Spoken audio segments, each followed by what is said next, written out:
देखिए सर, इस लेक्चर में हम सीखेंगे वर्क एनर्जी थ्योरम के बारे में। ठीक है, ये वाला टॉपिक पावर एनर्जी वर्क, ये सारी चीज़ें मैं आपको पढ़ा रहा हूँ। तो इसमें वर्क एनर्जी थ्योरम और इसके एप्लीकेशन, साथ में पॉजिटिव वर्क क्या होता है, नेगेटिव वर्क क्या होता है, इसके एप्लीकेशंस क्या हैं, और ये थ्योरी पढ़ाऊँगा मैं। अगले लेक्चर में इसके क्वेश्चन कराऊँगा और सारे। ठीक है, बहुत इंपॉर्टेंट लेक्चर है। ठीक, इससे पहले अगर सर आपको जो मैं काम कर रहा हूँ पसंद आता है तो प्लीज़ चैनल को सब्सक्राइब कीजिए और अपने कमेंट कीजिए। अगर कोई सजेशन देना चाहते हैं तो सजेशन दे सकते हैं आप। ठीक, और चैनल को सब्सक्राइब कीजिए और लाइक भी कीजिए। ठीक है, अगर पसंद आता है तो लाइक कीजिए। ठीक है, साथ में देखिए ये टेलीग्राम चैनल का लिंक नीचे डिस्क्रिप्शन में है, इसको आप ज्वाइन करिए। और ये जो गूगल प्ले स्टोर से आप हमारा ऐप डाउनलोड कर सकते हैं, ये है, इसका लिंक भी मैंने डिस्क्रिप्शन में दे रखा है। इसमें ये कोर्स मैंने सिस्टमेटिक तरीके से डिज़ाइन कर रखे हैं, अगर चाहें तो आप जाके देख सकते हैं। ठीक है, और बहुत ही मिनिमल फीस मैंने रखी है, चाहें तो परचेज़ कर सकते हैं। देखिए आगे हम इसको करते हैं। फिर मैंने क्या कहा कि वर्क एनर्जी थ्योरम से पहले कुछ बेसिक चीज़ें और बची हुई हैं। जैसे मैं बात करूं सर, अगर मैं बात करूं, मुझे दिया है एफ, कोई अगर एफ फोर्स दिया है, force F is equal to F, इसके कंपोनेंट वाइज लिखता हूं, F x i cap plus F y j cap, F y j cap plus F z vector quantity F z के cap. ठीक है, और इसी प्रकार अगर डिस्प्लेसमेंट वेक्टर को हम रिप्रेजेंट करते हैं किस तरीके से, x i cap plus y j cap plus z के कैप। ठीक है, जेड के कैप से, तो उस केस में डब्ल्यू जो हमारे पास निकल के आता है वो होता है एफ डॉट एस। क्या होता है? F dot s. तो सर आप इसको जब सॉल्व करिएगा तो आपको क्या मिलेगा, f x of i cap plus F y of j cap plus F z of k cap, f z of k cap dot x i cap plus y j cap plus z के cap. ठीक है sir, आप इसको solve कीजिए, क्या मिलेगा, x f x plus y f y, dot product ले रहा हूँ ना, डॉट प्रोडक्ट ऐसे ही तो लेते हैं, आई डॉट आई 1 होता है ना, आई डॉट आई की जो वैल्यू होती है 1 होती है। क्यों होता है उसका भी लॉजिक बताता हूँ मैं आपको। देखो ये तो जानते ही होंगे आप, आई का मॉड इंटू कॉस, दोनों के बीच का एंगल कितना है, 0 डिग्री, तो अपने आप ही 1 आ गया ना। और आई और जे के बीच का एंगल 90 होता है, इसलिए आई डॉट जे 0 होता है। इसी प्रकार जे डॉट के या फिर ये आपस में एक दूसरे के 90 डिग्री पे होते हैं। ठीक है, ये यूनिट वेक्टर, तो ये 0 होता है। तो क्या मिला, f x f y plus z component के साथ एफ जेड फोर्स का कंपोनेंट आ जाएगा। देखिए आपको ये क्या मिल रहा है, एक स्केलर क्वांटिटी मिल रही नहीं मिल रही, तो अपने आप ही W जो हो जाएगा वो कैसी क्वांटिटी हो जाएगी, स्केलर क्वांटिटी होगी। दो का डॉट प्रोडक्ट आया ना। जैसे एक मैं छोटा सा क्वेश्चन अगर आपसे बात करूं, एफ वेक्टर मुझे गिवन है 2 i cap plus 3 J cap minus का 5 के कैप। ठीक है, ये इतने न्यूटन का फोर्स लग रहा है किसी भी। ठीक है, तो इस और जो बॉडी में डिस्प्लेसमेंट हो रहा है वो डिस्प्लेसमेंट एस वेक्टर हमें दिया है, s vector is equal to 2 i cap plus 4 j cap plus 3 k cap. तो सर मुझसे कहा गया है डब्ल्यू निकालो, तो डब्ल्यू आप कह रहे हैं ना स्केलर क्वांटिटी आएगी, देखे प्रूव करके भी देखते हैं स्केलर कैसे आएगा। ये स्केलर ही तो है, सब कंपोनेंट को आपस में मल्टीप्लाई करोगे स्केलर तो मिलेगा, क्योंकि I dot I J dot ये हमने डॉट प्रोडक्ट निकाल के वेक्टर्स को रिप्रेजेंट कर दिया ऐसे। अब आप देखिए क्या लिखा था यहाँ पे, x इंटू एफ एक्स, पहले कंपोनेंट को इसके पहले कंपोनेंट से मल्टीप्लाई किया गया है, तो आई डॉट आई 1 तो हो जाएगा, ये 4 सीधे लिख देता हूँ, 4 और 3 इंटू 4 12 माइनस 15 5 इंटू इतना, तो ये वैल्यू कितनी आ जाएगी 1। क्या होता है वर्क, ये फोर्स हमें वर्क निकालना है तो जूल, 1 जूल का कार्य किया जाएगा, ये हो गया। ठीक है, अब 1 जूल का कार्य होगा सर इसमें। अब आता हूँ सर जो हमें आज सीखना है, ये तो हम पहले भी पढ़ चुके थे। अब वर्क जो हमारा होता है उसके नेचर को मैं बता रहा हूँ आपको। इसी चीज़ को मैं आगे आपको वर्क एनर्जी थ्योरम से भी बताऊंगा। वर्क एनर्जी थ्योरम का स्टेटमेंट बड़ा इंपॉर्टेंट है, कैसे है वो भी बताऊंगा। सबसे पहले सर मैं बात करता हूँ पॉजिटिव वर्क की। ध्यान दीजिएगा पॉजिटिव वर्क क्या होता है और कब होता है। हम देखते हैं पॉजिटिव, निगेटिव और जीरो वर्क। पॉजिटिव वर्क, ठीक है, पॉजिटिव वर्क क्या होता है, ठीक है। अगर हमारे पास थीटा की वैल्यू 0 हो जाए, ठीक है, थीटा की वैल्यू क्या हो, 0 हो, एक मिनट, थीटा की वैल्यू जब हमारे पास 0 हो जाए, इसका मतलब ये हुआ that is force and displacement,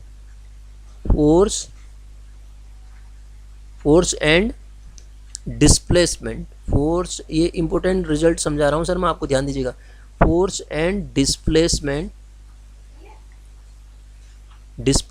force and displacement, ठीक है, are in same direction, are in same direction, are in same direction, are in same direction, same direction, तो हमारे पास एक ही डायरेक्शन में दोनों होंगी, मतलब थीटा का मान तभी तो 0 होगा। तब आपके पास W जो हो जाएगा किसके बराबर होगा, देखो W जो हो जाएगा एफ एस कॉस थीटा होता है ना सर, तो आप रखेंगे तो एफ एस के बराबर आ जाएगा। थीटा 0 हो गया, हम वैसे भी क्वेश्चन करते समय अगर थीटा नहीं दिया है ना तो 0 ही कंसिडर करते हैं, ठीक है। तो थीटा इज इक्वल टू आपके पास 0, तो ये वर्क क्या मिलेगा, पॉजिटिव वर्क मिलेगा। अब इसके एग्जाम्पल, मेन चीज़ है ना सर, इसके एग्जाम्पल क्या हैं, ध्यान से देखिएगा पॉजिटिव वर्क के एग्जाम्पल क्या क्या होंगे। पहली बात, अगर कोई भी बॉडी m मास की है, वर्टिकली डाउनवर्ड h हाइट से फेंकी जाती है, ठीक है, तो इसका वर्क डन जो होगा आपका क्या होगा, मतलब ये आपका, मैं इसको लिख भी देता हूँ क्या, when a body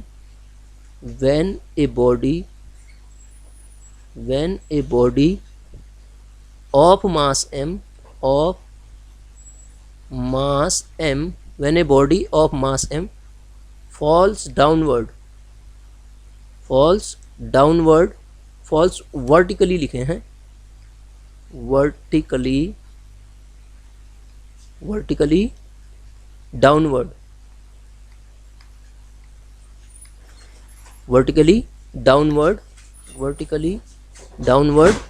through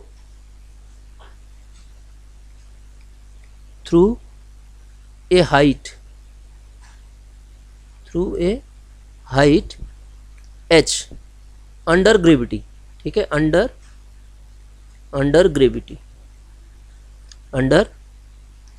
gravity, ठीक है sir, under gravity h height से अगर m मास का कोई ऑब्जेक्ट फॉल किया जाता है, जैसे देखिए, ठीक है, तो उस केस में जो ये वर्क डन होगा, उस केस में कितना हो जाएगा वर्क डन, ये है आपका, ध्यान से देखो, ये है, ठीक है, ये पोजीशन A है और ये पोजीशन B है, तो h हाइट है, ठीक है ना, F जो लगेगा, फोर्स लगेगा, वो mg नीचे की ओर लगा है। ये क्या कह रहा है, when a body of mass m mass falls vertically downward through the height h height से फेंकी जाएगी, तो हमारे पास जो W हो जाएगा उस केस में सर कितना होगा, एफ एस कॉस 0, क्योंकि डायरेक्शन दोनों की सेम है, force and displacement are in same direction. देखो फोर्स भी डिस्प्लेस, ऊपर से नीचे को फेंक रहे हो ना, डिस्प्लेसमेंट सेम डायरेक्शन में हो, तो थीटा 0 हो जाना है अपने आप। तो यहाँ पे एफ बराबर क्या रखूँगा मैं, mg, एफ बराबर mg होगा, और s की वैल्यू क्या हो जाएगी, h, तो ये जो टोटल वैल्यू आप निकालोगे तो अपने आप ही कितनी हो जाएगी, mg h हुई ना, तो w जो हो जाएगा mg h के बराबर हो जाएगा। पहला एग्जाम्पल तो ये हो गया सर, ठीक है। इसी प्रकार एक और एग्जाम्पल बताता हूँ, दूसरा एग्जाम्पल, जब आप क्या करते हैं, इस स्प्रिंग है उसको स्ट्रेच करते हैं, तो जो वर्क डन होगा वो भी क्या मिलेगा, पॉजिटिव ही वर्क डन मिलेगा, ठीक है। और दूसरा, आप कोई लोन है, लोन पे किसी रोलर को चला रहे हो, ठीक है, तो वो रोलर को पुल करो या पुश करो, तो जो उसके द्वारा वर्क डन होगा वो भी क्या होगा सर, पॉजिटिव होगा। और इम्पोर्टेंट चीज़ बताता हूँ आपको, ये कोई पिस्टन है, ठीक है ना, ये आपका, इसमें मैंने पिस्टन लगाया, ठीक है, ये पिस्टन को जब आप एक्सपेंड करोगे, नीचे ये गैस है इसके, ठीक है, जो फोर्स लगेगा ऊपर को लगेगा, ये अगर एक्सपेंड हो रहा है, ऊपर को एक्सपेंड हो रहा है, तो गैस फील्ड है सिलेंडर में, सिलेंडर में गैस फील्ड की गई है, तो ये मूवेबल पिस्टन के द्वारा अगर पिस्टन पे ऊपर को फोर्स लगाओगे तो आपका फोर्स भी ऊपर को लग रहा है और फोर्स ऊपर को लग रहा है, डिस्प्लेसमेंट की डायरेक्शन भी वही है, तो फोर्स कितना हो जाएगा यहाँ पे वर्क डन पॉजिटिव हो जाएगा। पहली बात मैंने आपको पॉजिटिव वर्क डन के बारे में कुछ बताया, तो ये सारी चीज़ें ये एग्जाम्पल है पॉजिटिव वर्क डन के। अब सर मैं आगे बढ़ता हूँ। पॉजिटिव वर्क डन के बाद हम आगे आते हैं तो हम बात करते हैं जीरो वर्क डन की। ये सारी चीज़ें अभी वर्क एनर्जी थ्योरम से भी समझा रहा हूँ। एक्चुअल में मेरा मेन मकसद इस लेक्चर में आपको वर्क एनर्जी थ्योरम समझाना है। उससे पहले ये चीज़ें मैं बता रहा हूँ आपको, फिर उससे भी बताऊँगा कैसे आ रहा है जीरो वर्क। अगर जीरो वर्क की हम बात करें सर, तो जीरो वर्क कब होता है? जब थीटा इज इक्व टू आपके पास 90 डिग्री होगा, तो वर्क डन जो होगा, इसका मतलब डिस्प्लेसमेंट ऑफ फोर्स के बीच का जो एंगल है वो 90 डिग्री का हो। ठीक है, ये डिस्प्लेस हो रहा है पार्टिकल और ये आपका फोर्स लग रहा है। ठीक है, force and displacement are at right angle, तो उस केस में W बराबर एफ एस कॉस 90 होगा। तो कॉस 90 पे वैल्यू अपने आप ही जीरो हो जाती है, तो W बराबर कितना हो जाएगा? जीरो वर्क डन हो जाएगा। इसका बढ़िया सा एग्जाम्पल आपको समझाता हूँ। कोई पर्सन है, ये रोड है, ये आदमी है, ठीक है, ये कोई आदमी है, इसने अपने सर पे एक सूटकेस पकड़ रखा है। ठीक है, सूटकेस पकड़े हुए है और चल रहा है, ये है ना, ये चल रहा है, ऐसी लाइन पे चल रहा है। ध्यान दीजिएगा, ये इन दोनों के बीच का एंगल, सूटकेस पकड़ा हुआ है, सूटकेस होल्ड किया है इसने, और ये आपका ऐसे चल रहा है, तो इनके बीच का एंगल अपने आप 90 डिग्री बन गया। ठीक है, तो इसका मतलब ये जो वर्क डन होगा वो हॉरिजॉन्टल रोड में चल रहा है। ध्यान दीजिएगा, हॉरिजॉन्टल रोड में चल रहा है, तो वर्क डन क्या हो जाएगा? जीरो हो जाएगा। When a person holding suitcase on his head, ध्यान से सुनिएगा, person holding suitcase on his head, अपने हेड पे, moving on horizontal road, then the work done is zero. क्यों? क्योंकि इनके बीच का जो एंगल बन जाएगा वो 90 डिग्री बन जाएगा। बहुत इस पे बेस्ड क्वेश्चन अगले लेक्चर में बताऊंगा मैं आपको। ठीक है, तो ये क्या हो जाएगा? ऐसा हो जाएगा। और बड़ा इंपॉर्टेंट चीज़ और बताता हूँ मैं आपको, कोई ये पार्टिकल मूव कर रहा है सर्किल में विथ कांस्टेंट स्पीड, स्पीड कह रहा हूँ, कांस्टेंट स्पीड, सर्कुलर मोशन कर रहा है कांस्टेंट स्पीड से। ध्यान दीजिए, स्पीड कांस्टेंट है, वेलोसिटी नहीं। वेलोसिटी तो आपका चेंज होगी इसकी। When a particle moving in circle with constant speed, then every point, हर पॉइंट पे आप जब इसकी वेलोसिटी की डायरेक्शन निकालते हैं तो वेलोसिटी की डायरेक्शन ये होती है, और ये जो एक्सेलरेशन, जो सेंट्रीपिटल फोर्स होता है एफसी, वो सेंटर की ओर लगता है। इनके बीच का एंगल क्या होता है? ये वेलोसिटी को डिनोट, स्पीड को डिनोट करता है। हाँ, ध्यान दीजिएगा, स्पीड क्या होती है? व्हेन, ये बड़ी इंपॉर्टेंट चीज़ है, जब पार्टिकल सर्कुलर मोशन में मूव करता है उसकी स्पीड जो होती है कांस्टेंट रहती है। ठीक है, तो हर पॉइंट पे जो सेंट्रीपिटल फोर्स का जो डायरेक्शन होगा वो ये होगा। ठीक है, सेंटर की। And displacement of particle, displacement की बात करूंगा तो ये डिस्प्लेसमेंट वेक्टर को ds से रिप्रेजेंट कर देता हूं मैं। ठीक है, डिस्प्लेसमेंट वेक्टर को ds से रिप्रेजेंट कर देता हूं। डिस्प्लेसमेंट हमेशा इसके परपेंडिकुलर रहेगा इसके, तो इसका मतलब उनके बीच का एंगल कितना हो जाएगा? 90 डिग्री। तो ये सेंट्रीपिटल फोर्स है ना, तो उनके बीच का एंगल 90 डिग्री, तो इसका मतलब वर्क डन इसमें भी क्या होगा? जीरो होगा। स्पीड और वेलोसिटी में यहाँ अंतर समझिएगा आप। ठीक है, किसमें? स्पीड तो हमेशा इसमें क्या रहती है? कांस्टेंट रहती है, लेकिन वेलोसिटी चेंज होती रहती है। किसमें? जब पार्टिकल कहाँ पे मूव कर रहा होता है? सर्कुलर मोशन कर रहा होता है, सर्किल में मूव कर रहा होगा। तो ये मैंने क्या बताया? जीरो वर्क डन के बारे में आपको बताया। तीसरा केस आता हूँ सर मैं, वो आता है निगेटिव वर्क। निगेटिव वर्क भी कुछ होता है, तो निगेटिव वर्क भी यस होता है सर। निगेटिव वर्क क्या होता है? यदि थीटा बराबर 180 डिग्री आ जाए, जैसे ये फ्रिक्शनल फोर्स है, फ्रिक्शनल फोर्स का मतलब कोई आदमी आगे को चल रहा है तो फ्रिक्शन उसको पीछे को खींचेगा, तो इनके बीच का एंगल अपने आप ही क्या बन जाएगा? 90 डिग्री बन जाएगा। दूसरी चीज़, अगर ग्रेविटेशन फोर्स की ए पोजीशन से, अभी तो मैंने ऊपर आपको बताया था पॉजिटिव वर्क में, ऊपर से नीचे किसी पार्टिकल को फेंक रहे हो आप, ये ए है, ये बी है। अब ध्यान से मेरी बात को सुनिएगा। When a body of mass m raised vertically upward फेंकी जाती है, तो a to b through the height h, कितनी हाइट तक फेंकी जाती है? h हाइट तक। जब मैंने पॉजिटिव बताया था उसको भी समझिए, इसको भी समझिए। ठीक है, तो इनके बीच में वर्क डन जो होगा, क्योंकि इनके बीच का एंगल अब कितना हो जाएगा? ए से बी में, हाँ, ग्रेविटी नीचे को लगती है, तो बीच का एंगल जो बन जाएगा 180 बन जाएगा, तो वर्क डन जो हो जाएगा उस केस में निगेटिव हो जाएगा सर। इन सारी चीज़ों को अभी मैं उससे भी बताऊँगा, बताया मैंने आपको किससे? वर्क एनर्जी थ्योरम से भी। तो एक तो ये हो गया, और दूसरा एक तो मैंने आपको ये बताया ठीक है।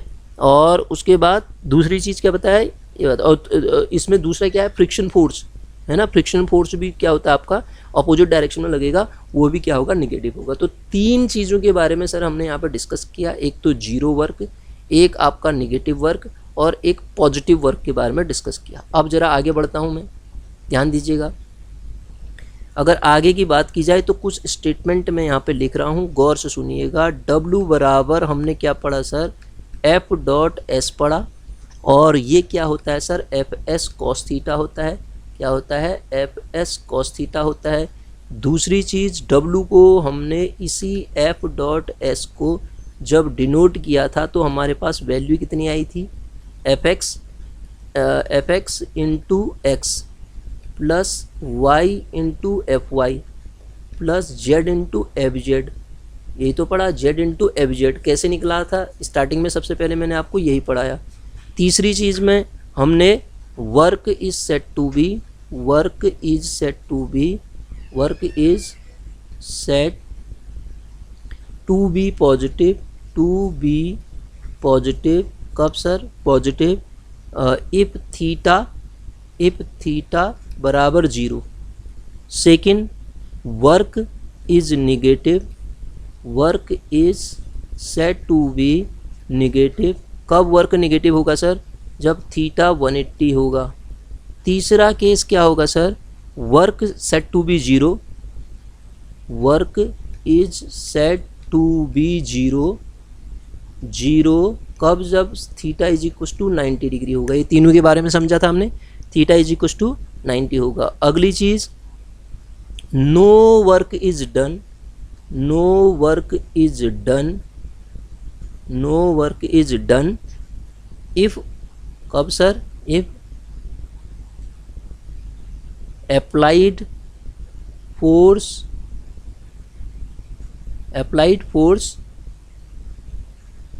unable to displace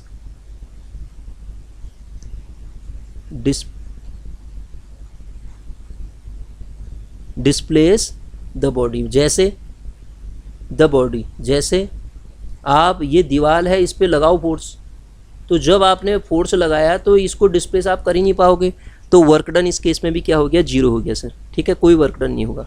ठीक, अब दूसरी चीज़ आपने कहा पॉजिटिव वर्क का मतलब क्या होगा, positive work accelerate the body, positive work होगा तो बॉडी को एक्सेलरेट करेगा, और निगेटिव वर्क रिटार्ड करेगा बॉडी को, निगेटिव वर्क क्या करेगा, रिटार्ड करेगा बॉडी को। ठीक है, तो इसका मतलब ये पॉजिटिव वर्क वेलोसिटी को इंक्रीज करेगा, निगेटिव वर्क जो है आपका वेलोसिटी को डिक्रीज करेगा। ये नोट करने वाली चीज़ें आपको इसमें बताई मैंने। ठीक है सर, अब आते हैं कुछ और बेसिक चीज़ें मैं बताता हूँ आपको। ठीक है, हमने काइनेटिक एनर्जी तो पढ़ लिया, काइनेटिक एनर्जी किसे कहते हैं।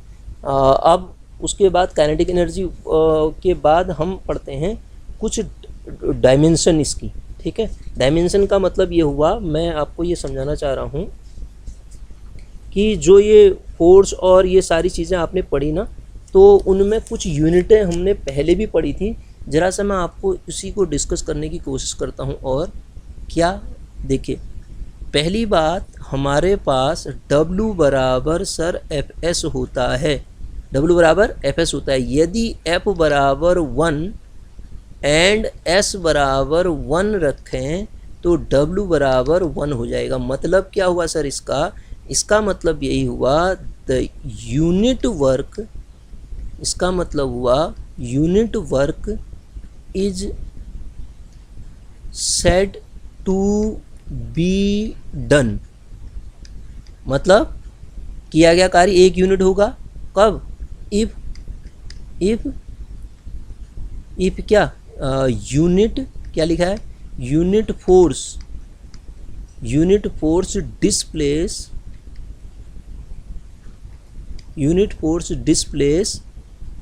A body, unit force displace a body through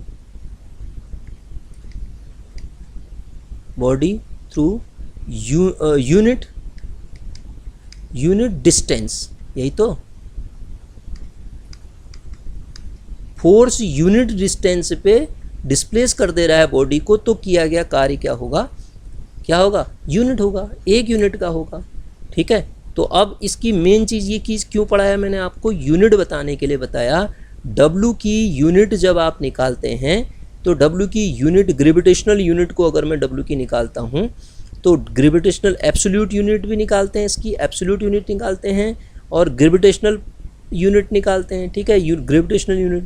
तो unit of work also absolute as well as gravitational unit. अगर मैं एब्सोल्यूट यूनिट की बात करता हूँ, एब्सोल्यूट यूनिट की बात करता हूँ, किसके, वर्क के एब्सोल्यूट यूनिट की बात करता हूँ, तो इसका मतलब work is said to be one absolute unit if unit absolute force display a force through a distance, force through unit distance। अगर यूनिट डिस्टेंस उसको भेज दे तो वो एब्सोल्यूट ही आपका वर्क कहलाएगा, ठीक है।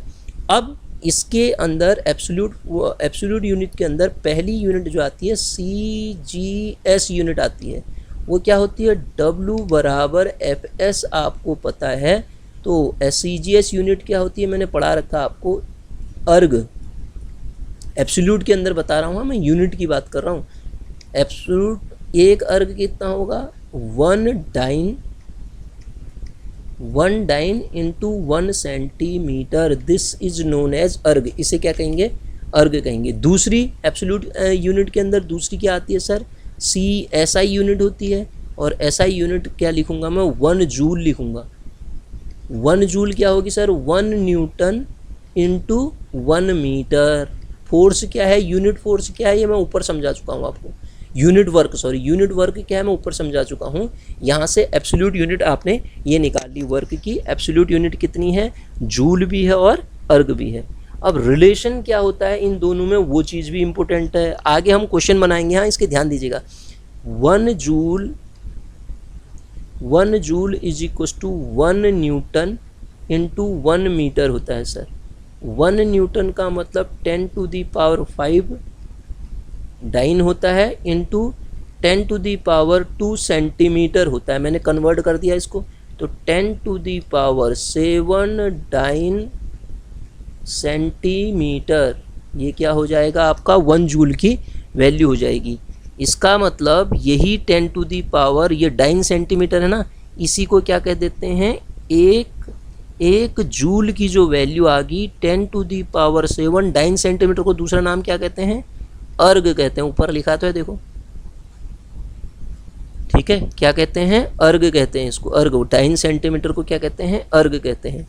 आप नोट्स बनाना चाहें तो इसके बिल्कुल बेसिक बना सकते हैं। दूसरी, पहली यूनिट मैंने क्या कहा, एब्सोल्यूट यूनिट कहा।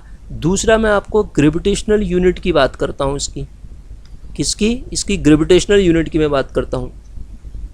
ग्रेविटेशनल यूनिट का मतलब क्या हुआ, अगर हम बात करें इसकी डेफिनेशन की, work is said to be gravitational unit of work is said to be gravitational unit of work if unit gravitational force displace, ध्यान से सुनिएगा मेरी बात को, unit gravitational force is displace the body through unit distance. बस gravitation word लग जाएगा उसमें, एब्सोल्यूट वाले में एब्सोल्यूट लगा, ग्रेविटेशन वाले में ग्रेविटेशन लग जाएगा।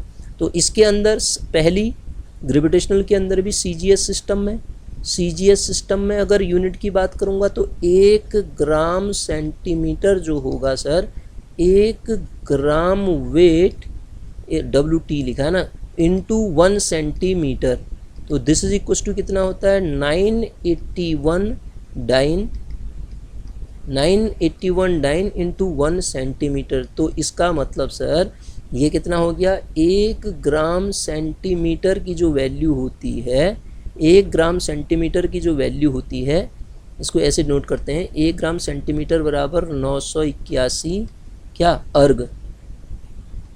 ये सारी यूनिट बहुत इंपॉर्टेंट है, इसलिए बता रहा हूँ मैं आपको, ठीक है। और दूसरा इसी का सेकंड SI यूनिट में मैं बात करूँगा तो सर SI यूनिट में डायरेक्ट लिख रहा हूँ मैं, 1 किलोग्राम मीटर की जो वैल्यू होती है सर 9.81 जूल होती है, 9.81 जूल होती है। कैसे होती है, चलो इसको भी डिस्कस कर देता हूँ मैं। 1 किलोग्राम मीटर की जो वैल्यू होती है, 1 किलोग्राम वेट इंटू 1 मीटर होगा। 1 किलोग्राम वेट को 9.81 न्यूटन कहते हैं, इंटू 1 मीटर। तो सर ये कितना आया, 9.81 इंटू 1 मीटर, तो ये कितना आ गया 9.81। इस चीज़ को क्या कहते हैं आप, जूल कहते हैं। क्या 1 किलोग्राम मीटर की वैल्यू इतनी जूल होगी। ठीक है, ये चीज़ आपको ध्यान देना है, बहुत इंपॉर्टेंट चीज़ बताई मैंने आपको। ये सारी चीज़ें नोट्स बना के रखनी है। ठीक है, ये यूनिट के बारे में मैंने आपको इनकी सारी यूनिट समझा दी, और W को कैसे रिप्रेजेंट करते हैं, पॉजिटिव नेगेटिव क्या होता है, ये सारी चीज़ें बता दी। अब मेन जो मेरे टॉपिक का जो स्टेटमेंट था आज का, वो मैं बताना चाह रहा हूँ, ध्यान से देखिएगा। काइनेटिक एनर्जी टॉपिक तो हम पढ़ चुके हैं। काइनेटिक एनर्जी एक स्केलर क्वांटिटी होती है। हाँ, इसमें भी काइनेटिक एनर्जी में भी सर मुझे एक आध चीज़ें और बतानी हैं, वो बताता हूँ, फिर मैं आगे बढ़ता हूँ। क्या एक्चुअल में जब आप काइनेटिक एनर्जी की सर बात करते हैं, काइनेटिक एनर्जी की, तो आप पाते हैं वो होती है 1/2 m इंटू वी स्क्वायर। तो क्या मैं 1/2 into m into v vector dot v vector लिख पाऊँगा इसको? तो काइनेटिक एनर्जी फिर आप देखो, दो वेक्टर का जब डॉट प्रोडक्ट हुआ, ये तो मास है, स्केलर है ही है। जब डॉट प्रोडक्ट हुआ, अभी आपने पढ़ा था ये क्वांटिटी कैसी मिल रही है, स्केलर आती है, तो ये सारे स्केलर मिल गए, तो इसलिए काइनेटिक एनर्जी भी क्या मिल जाएगी सर, स्केलर क्वांटिटी मिल जाएगी। आपको याद करने की भी ज़रूरत नहीं, फॉर्मूला पता है तो खुद ही पता चल गया, दो का वेक्टर, क्योंकि वी स्क्वायर को आप v vector dot v vector v square जो लिखेंगे, तो इसलिए काइनेटिक एनर्जी क्या होगी आपकी, एक स्केलर क्वांटिटी होगी। ठीक है, काइनेटिक एनर्जी एक स्केलर क्वांटिटी हो जाएगी। ठीक है, इस बात का आपको ध्यान रखना है। अच्छा, कुछ इंपॉर्टेंट चीज़ें काइनेटिक एनर्जी के बारे में अगर और बताता हूँ, speed and mass of body are positive quantity. ये भी पॉजिटिव हुआ, यहाँ से जो स्पीड मिलेगी, अभी वेलोसिटी थी, अब स्पीड में कन्वर्ट होगी, क्योंकि मैग्नीट्यूड है उसका मैग्नीट्यूड है, ध्यान दीजिएगा। ठीक है, अब ये स्पीड होगी, ये दोनों के दोनों पॉजिटिव होते हैं। अगर ये दोनों के दोनों पॉजिटिव होते हैं तो काइनेटिक एनर्जी भी हमेशा क्या होगी सर, पॉजिटिव क्वांटिटी होगी। दूसरा, kinetic energy frame of reference पे डिपेंड करती है। क्यों फ्रेम ऑफ रेफरेंस पे डिपेंड करती है, आगे क्वेश्चन आएगा तब मैं आपको उसको बताऊंगा। अब मैं बताता हूं सर आपको work energy theorem. Work energy theorem, work energy theorem, ध्यान से सुनिएगा, वर्क एनर्जी थ्योरम क्या चीज़ है। ठीक है, बहुत इंपॉर्टेंट है, आपके सिलेबस में मेंशन है। तो ये क्या कहता है, मैं पहले स्टेटमेंट लिखता हूँ इसका, फिर उसके बाद समझाता हूँ आपको। This theorem state that the work done, बहुत इंपॉर्टेंट है, क्वेश्चन आगे हम इसी पे करेंगे। The work done by the force, work done by the force is equal to, is, मैं प्रूव भी कर रहा हूँ अभी इसको, देखो, is equal, work done by force is equal to the change in kinetic energy. तो यही है वर्क एनर्जी थ्योरम सर। कैसे है बताता हूँ मैं आपको। ये जो स्टेटमेंट लिखा, इसका प्रूव करके दिखाता हूँ। कोई m मास का ऑब्जेक्ट है, u वेलोसिटी से, u इसकी इनिशियल वेलोसिटी है, उस पर लगने वाला फोर्स जो होता है m इंटू ए के बराबर होता है। इक्वेशन 1 लिखा मैंने। ठीक है, तो s डिस्टेंस डिस्प्लेस करने पे उस पर जो वर्क किया जाएगा वो कितना होगा सर, एफ एस के बराबर होगा। एफ एस का मतलब एफ कितना है, एम ए है, एस डिस्प्लेस किया गया है तो एस ही होगा, एम ए एस के बराबर होगा। नाउ हम जानते हैं बॉडी अगर इनिशियल वेलोसिटी u थी, उसकी इनिशियल वेलोसिटी क्या थी, u, जब वो बढ़ेगी तो वेलोसिटी एक्वायर करी उसने, वेलोसिटी कितनी होगी, v होगी। तो हम जानते हैं कि v square minus u square बराबर 2as होता है सर, होता है नहीं होता है, v square minus u square बराबर 2as। तो अब w बराबर जब आप निकालोगे तो m इंटू ए कितना निकाला आपने, a की वैल्यू यहाँ से जब आप a निकालोगे तो a कितना आएगा बताइए, v square minus u square upon 2s आएगा।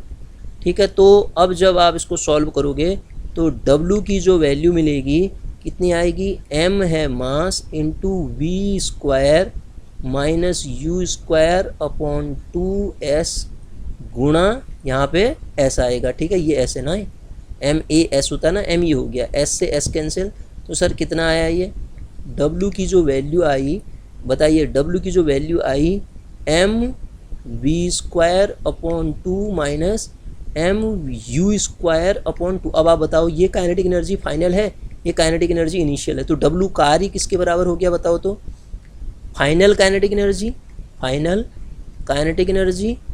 माइनस इनिशियल काइनेटिक एनर्जी, मतलब किया गया जो कार्य है वो चेंज इन काइनेटिक एनर्जी हो जाएगा।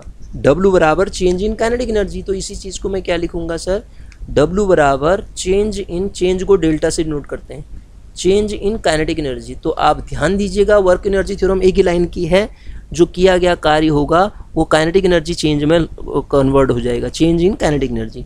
This is known as work energy theorem, इसी को हम क्या कहते हैं, वर्क एनर्जी थ्योरम कहते हैं। दोबारा से ज़रा सा मैं एक लाइन में और समझाने की कोशिश करूं तो वर्क एनर्जी थ्योरम मेरे से कहती है, this theorem state that the work done by force के द्वारा किया गया कार्य is equal to change in kinetic energy. किसके बराबर हो जाएगा, चेंज इन काइनेटिक एनर्जी के बराबर हो जाएगा। मैंने प्रूफ करके भी आपको दिखा दिया, आपको प्रूफ से कोई मतलब नहीं, पता होना चाहिए, क्योंकि ये mv²/2 फाइनल काइनेटिक एनर्जी आएगी ना, और mu²/2 इनिशियल काइनेटिक एनर्जी होगी, तो किया गया कार्य किस में कन्वर्ट हो गया, चेंज इन काइनेटिक एनर्जी में कन्वर्ट हो गया। अब मैंने जो अभी आपको पॉजिटिव नेगेटिव वर्क के बारे में समझाया था सर ना, वो सारी चीज़ें दोबारा से समझाने की कोशिश करता हूँ, इसका एप्लीकेशन ही वही है ना। तो ये जो वर्क एनर्जी थ्योरम है, इसके एप्लीकेशन पे अगर मैं जाता हूँ तो इसका एप्लीकेशन क्या है, ध्यान से सुनिएगा, इसके एप्लीकेशन को सीखते हैं हम। इसके एप्लीकेशन हमसे क्या कहते हैं, देखिए अगर मैं इसके एप्लीकेशन की बात करता हूँ तो इसके एप्लीकेशन देखिएगा आप, ठीक है। वर्क डन जो होगा वो 0 के बराबर हो जाएगा, मतलब वर्क डन, पहले 0 की बात करता हूँ, हाँ वर्क एनर्जी थ्योरम से बताता हूँ। Work done by a force is 0, by a force is 0। कब sir, 0 if there is no change, there is no change in speed of particle,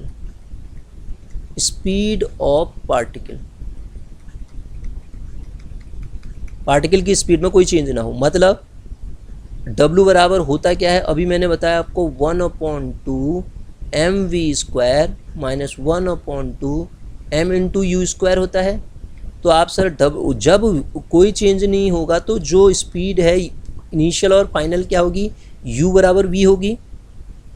जब u बराबर v होगी तो ये वाली चीज़ और ये वाली चीज़ एक ही आ जाएगी, mu² है, तो W अपने आप ही क्या हो जाएगा, 0 हो जाएगा, नहीं हो जाएगा। तो ये है आपका किसका केस, एक 0 एनर्जी का। जब पार्टिकल आपका सर्कुलर पाथ में कांस्टेंट स्पीड से मूव करता है, दोबारा बता रहा हूँ, जब पार्टिकल सर्कुलर पाथ में कांस्टेंट स्पीड से मूव करता है, स्पीड क्या है, कांस्टेंट है, कांस्टेंट स्पीड से मूव करता है, तो work done bye centripetal force, centripetal force मतलब ये सेंट्रीपिटल फोर्स होता है, इसकी डायरेक्शन अंदर की ओर होती है, इज 0।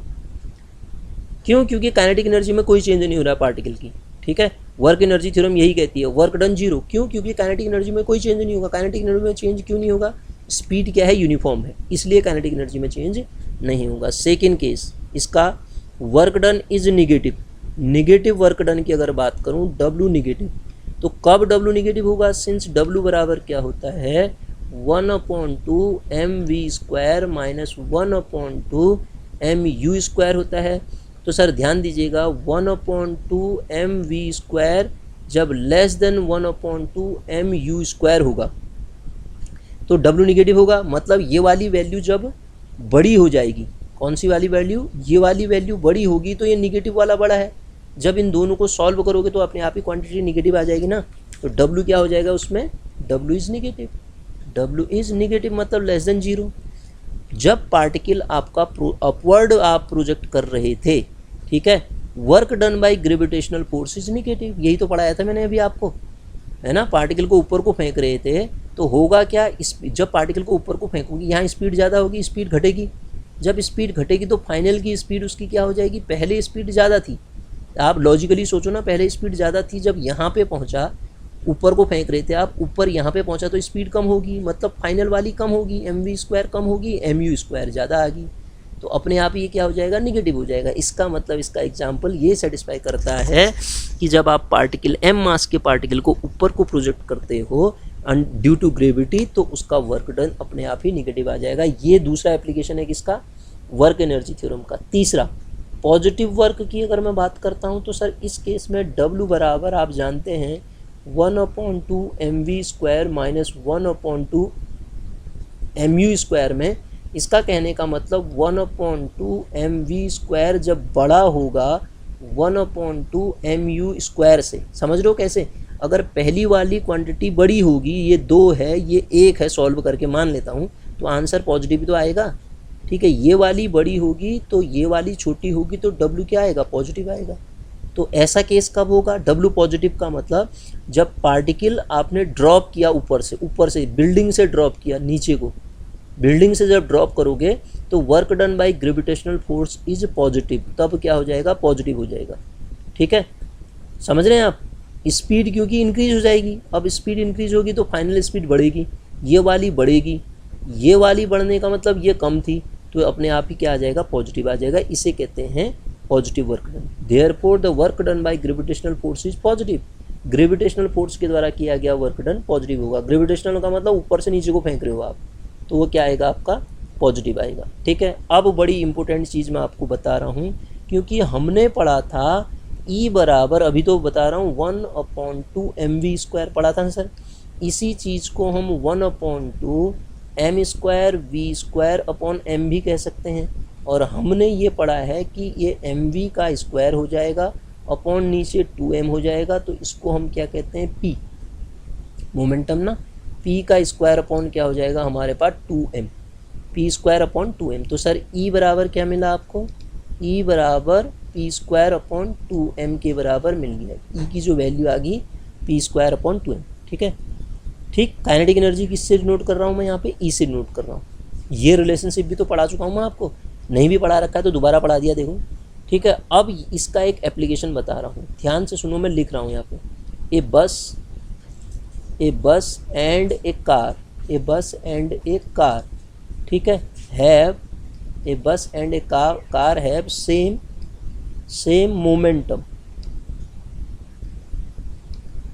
ठीक है, बस और कार का मोमेंटम सेम है।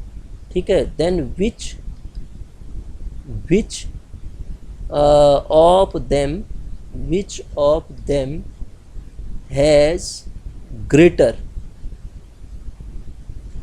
which of them has greater kinetic energy. Sir आप दिमाग लगाओ, कितना अच्छा क्वेश्चन है। आप जानते हैं E जो होता है p² अपॉन 2m होता है, p² तो फिक्स है, p फिक्स है, तो इसका मतलब ये वाली टोटल क्वांटिटी क्या आ गई, फिक्स। इसको मैं पहले भी इस क्वेश्चन को इससे पहले लेक्चर में पढ़ा चुका हूँ, ऐसा ही एक क्वेश्चन।